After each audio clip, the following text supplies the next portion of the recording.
तो हेलो दोस्तों, welcome back to my channel. तो मैं डिजिटल गुरु आशीष मिश्रा। ठीक है, तो हमने पहले वीडियो में, जैसे कि आप, आशा करता हूँ आपने पहला वीडियो जरूर देख लीजिए, उसके बाद ये नेक्स्ट वीडियो है। तो पहले वीडियो में मैंने आपके साथ डिस्कशन किया था कि इंट्रोडक्शन टैली प्राइम, मतलब टैली प्राइम के बारे में मैंने आपको कुछ जानकारी दिए थे। क्योंकि देखिए, हम लोग जो चीज़ करने जा रहे हैं तो उसका बेसिक जानकारी हमें जरूरी है कि ये क्या होता है, क्यों होता है और क्यों करना चाहिए। ठीक है, तो इस बारे में मैंने आपको जो पहला वीडियो जरूर देखिएगा, उसके अंदर आपको मैंने कुछ इंस्ट्रक्शन बताया था कि टैली प्राइम क्या है, कि यूज करते हैं टैली प्राइम का उपयोग, टैली प्राइम जो है उसका यूज क्या है। ठीक है, उसके बाद हमने डिस्कशन किया था कि अकाउंटिंग सॉफ्टवेयर क्या होता है। ठीक है, और उसके बाद फिर मैनुअल अकाउंटिंग और कंप्यूटराइज अकाउंटिंग क्या होता है। तो हम लोग थोड़ा सा आपको पीछे हाईलाइट करके लेके जाने के लिए हम लोग थोड़ा डिस्कशन करेंगे।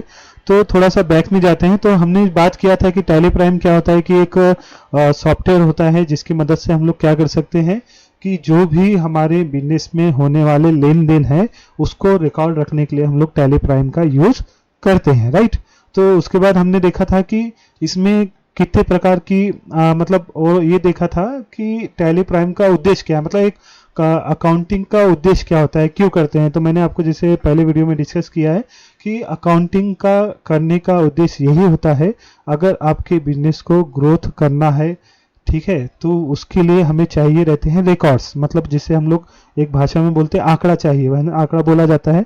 तो एक रिकॉर्ड चाहिए रहता है कि हमें भाई कितना प्रॉफिट हुआ, कितना लॉस हुआ, कौन से प्रोडक्ट से कितना प्रॉफिट हुआ, कौन से प्रोडक्ट से कम प्रॉफिट हुआ, कौन सा माल ज़्यादा बिका और कौन सा माल कम बिका। ठीक है, और कितने लोगों को पैसे हमें देना है, कितने लोगों का हिसाब बाकी है। तो ये सब का हमें अगर कैलकुलेशन चाहिए तो उसके लिए हमें करना पड़ेगा अकाउंटिंग।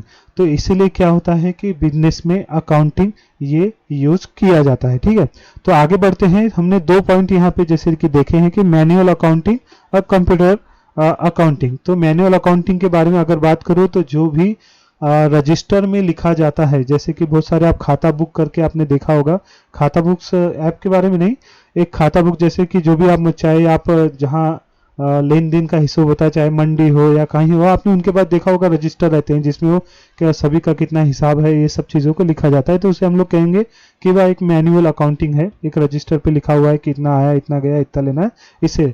और कंप्यूटर अकाउंटिंग इसलिए है कि जो भी चीज़ों को हम लोग को रजिस्टर की जगह हम लोग कंप्यूटर में लेन देन का हिसाब रखते हैं। तो अब दोस्तों आप बोलोगे कि दोनों में फ़र्क क्या है। राइट, तो इम्पोर्टेंट है, बहुत सारा फ़र्क है। देखिए, जैसे कि अगर मैं बात करूं कि मैनुअल अकाउंटिंग में, तो मैं अगर किसी को बोलूं, मुंशी भैया को, कि सुनिए मुंशी जी, एक काम कीजिए कि हमारे पास कितना स्टॉक पड़ा हुआ है, एक बार आप देख के बताएंगे क्या, जाके गोडाउन में।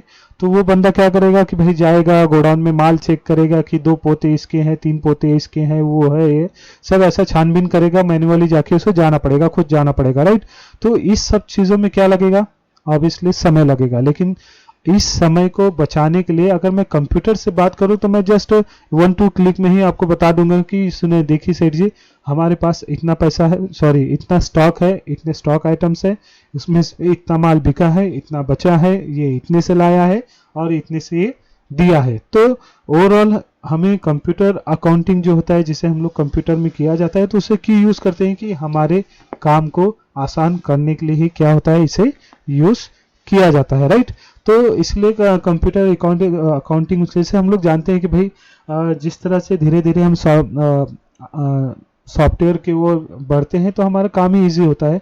राइट, इसलिए हम लोग क्या करते हैं कि 2 तरह के अकाउंटिंग होते हैं, जो मैनुअली भी होते हैं, आज भी होते हैं।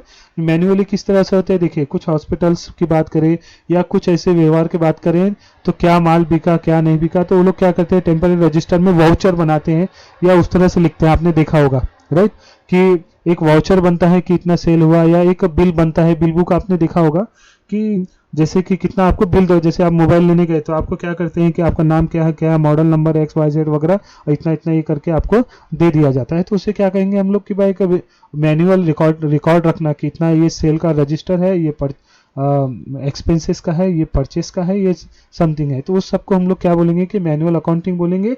लेकिन वही सब जब किताबें क्या होती है, एक सीए के पास जाते हैं या जो भी अकाउंटिंग का काम करते हैं उनके पास जाते हैं, तो वो बंदा क्या करता है, उस सभी चीज़ों को कंप्यूटर में कन्वर्ट करता है, जिसे हम लोग कहेंगे अकाउंटिंग, कंप्यूटर अकाउंटिंग में कन्वर्ट करता है, ठीक है, तो उसे हम लोग क्या कहेंगे, कंप्यूटर अकाउंटिंग। तो ओवरऑल मुझे आशा है कि मेरी समझाई हुई बातें आपको समझ में आती होगी, राइट।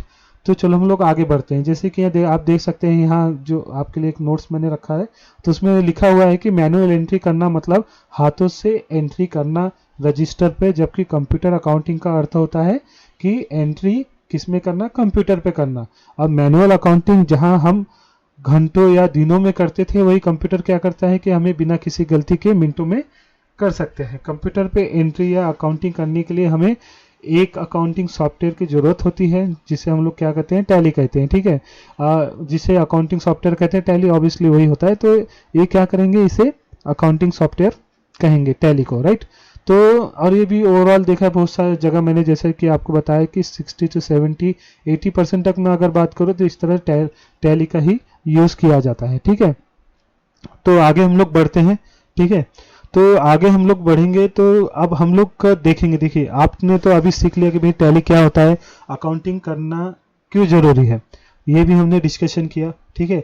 लेकिन जो भी कॉमर्स बैकग्राउंड से है या जिनके घर ऑलरेडी बिजनेस है या जो ऑलरेडी बिजनेस कर रहे हैं, उन लोगों को जो आपको यहाँ पे हाईलाइट हो रहा है, जो दिख रहा है, ट्रेड, प्रोफेशन, बिजनेस ओनर कौन होता है, कैपिटल क्या होता है, ड्राइंग क्या होती है, परचेज क्या होती है, सेल क्या होती है, परचेज रिटर्न, सेल रिटर्न, ये सब चीज़ें क्या होती है। तो ये सब चीज़ें क्या है, तो ये इन लोगों को पता है। लेकिन जो नॉन कॉमर्स है, जो पहली बार इस तरह के शब्दों को देख रहे हैं, तो उनके लिए क्या होगा कि ये नया शब्द होगा। लेकिन कोई हार्ड नहीं है, आपको इजीली समझ जाएगा, क्योंकि समझाने के लिए ऑब्वियसली मैं हूँ, ठीक है। तो चलो हम लोग आगे देखते हैं कि ये सब है क्या भाई। ट्रेड क्या होता है, प्रोफेशन क्या होता है, बिजनेस क्या होता है, ओनर क्या होता है, कैपिटल क्या होता है, ड्राइंग क्या होता है, परचेज क्या होता है, सेल क्या, वगैरह वगैरह। तो ये सब चीज़ें क्या है कि एक बिजनेस के मेन पॉइंट है, ठीक है। जो इनमें से ही सब चीज़ें होती हैं, एक तो खरीदी होती है, बेचते हैं।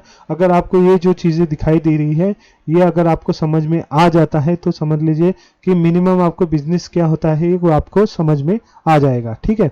तो हम लोग चलो आगे बढ़ते हैं।